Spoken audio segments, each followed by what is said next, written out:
নমস্কাৰ ছাত্ৰ ছাত্ৰীসকল, welcome back to my YouTube channel Bibek study. আজি এটা নতুন ভিডিঅ'লৈ মই তোমালোকক স্বাগতম জনাইছোঁ। ভিডিঅ'টোৰ বিষয় হৈছে সামাজিক মাধ্যম আৰু ইয়াৰ সমাজত প্ৰভাৱ। গতিকে তোমালোকে ভিডিঅ'টো আৰম্ভণিৰ পৰা শেষলৈকে কোনো স্কিপ নকৰাকৈ চাবা, যাতে তোমালোকে ভিডিঅ'টো বুজি পোৱা আৰু সহজে মনত থ'ব পাৰা। ইয়াৰ আগতেও মই এই চেনেলখনত কেইবাটাও ভিডিঅ' অসমীয়া ৰচনাৰ ওপৰত প্ৰস্তুত কৰিছোঁ। গতিকে তোমালোকে যদি এই ভিডিঅ'খিনি চাব বিচাৰা তেন্তে আই বাটনত আৰু ডেছক্ৰিপশ্যন বক্সত মই ভিডিঅ'খিনিৰ লিংক দি দিম। তাত ক্লিক কৰি তোমালোকে ভিডিঅ'বোৰ চাব পাৰা। গতিকে যিমান পাৰা ভিডিঅ'টো লাইক কৰিবা, চেনেলটো ছাবস্ক্ৰাইব কৰিবা আৰু তোমালোকৰ বন্ধু বান্ধৱীসকলৰ লগত ভিডিঅ'টো শ্বেয়াৰ কৰিবা। গতিকে পলম নকৰি ভিডিঅ'টো আৰম্ভ কৰোঁ।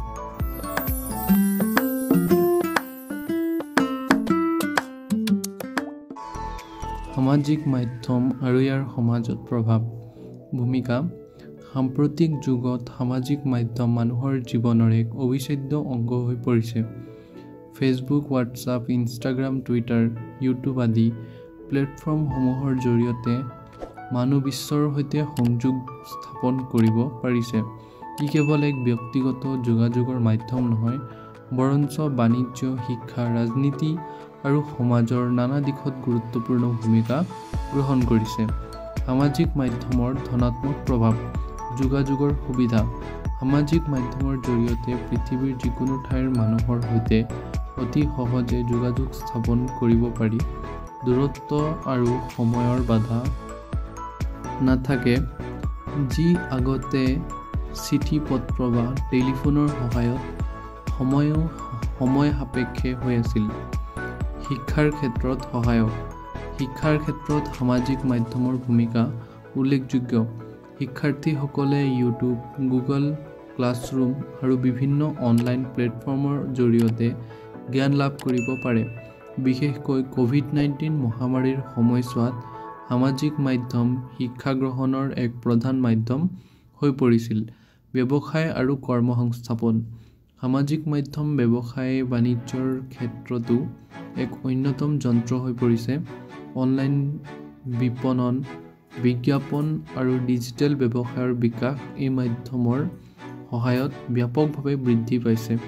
বহু লঘু উদ্যোগী তথা উদ্যোগী মহিলাসকলে সামাজিক মাধ্যমৰ জৰিয়তে নিজৰ ব্যৱসায় আগবঢ়াব পাৰিছে। সচেতনতা বৃদ্ধি।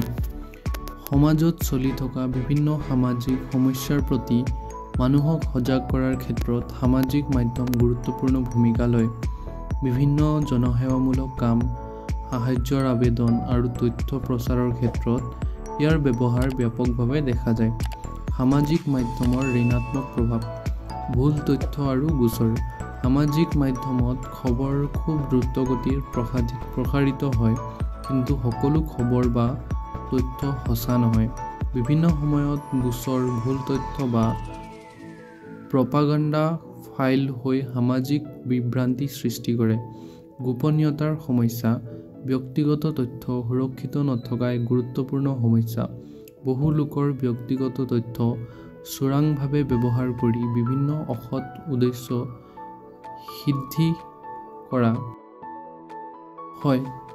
সামাজিক সম্পৰ্কৰ অভাৱ। মানুহৰ বাস্তৱ জীৱনৰ সম্পৰ্কতকৈ অনলাইন সম্পৰ্কৰ প্ৰতি অধিক নিৰ্ভৰশীল হৈ পৰিছে। ইয়াৰ ফলত সমাজত একাকিত্বৰ সমস্যা বৃদ্ধি পাইছে। আসক্তি আৰু মানসিক সমস্যা। সামাজিক মাধ্যমত অতিপাত সময় ব্যয় কৰাটো মানুহৰ মানসিক স্বাস্থ্যৰ ক্ষেত্ৰত ক্ষতিকাৰক হৈ পৰে। বিশেষকৈ কিশোৰ-কিশোৰীসকল অধিক অনলাইন সময় কটোৱাৰ ফলত ডিপ্ৰেছন, আত্মবিশ্বাসৰ অভাৱ আৰু অনলাইন বুলিঙৰ সমস্যাৰ সন্মুখীন হয়। উপসংহাৰ। সামাজিক মাধ্যমৰ প্ৰভাৱ ধনাত্মক আৰু ঋণাত্মক দুয়োটা দিশতে আছে। যদি সঠিকভাৱে ব্যৱহাৰ কৰা যায় তেন্তে ই সমাজ আৰু ব্যক্তিগত জীৱনৰ উন্নতি সাধন কৰিব পাৰে, কিন্তু অপব্যৱহাৰ হ'লে ইয়াৰ দ্বাৰা নানা সমস্যাও সৃষ্টি হ'ব পাৰে। সেয়ে সামাজিক মাধ্যমৰ ব্যৱহাৰত সচেতনতা আৰু দায়বদ্ধতা অতি প্ৰয়োজনীয় আশা কৰোঁ তোমালোকে ভিডিঅ'টো ভাল পাইছা যদি ভিডিঅ'টো ভাল পাইছা তেনেহ'লে ভিডিঅ'টো লাইক কৰিবা চেনেলটো সাবস্ক্ৰাইব কৰিবা আৰু যিমান পাৰা বন্ধু বান্ধৱীসকলৰ লগত ভিডিঅ'টো শ্বেয়াৰ কৰিবা থ্যাংক ইউ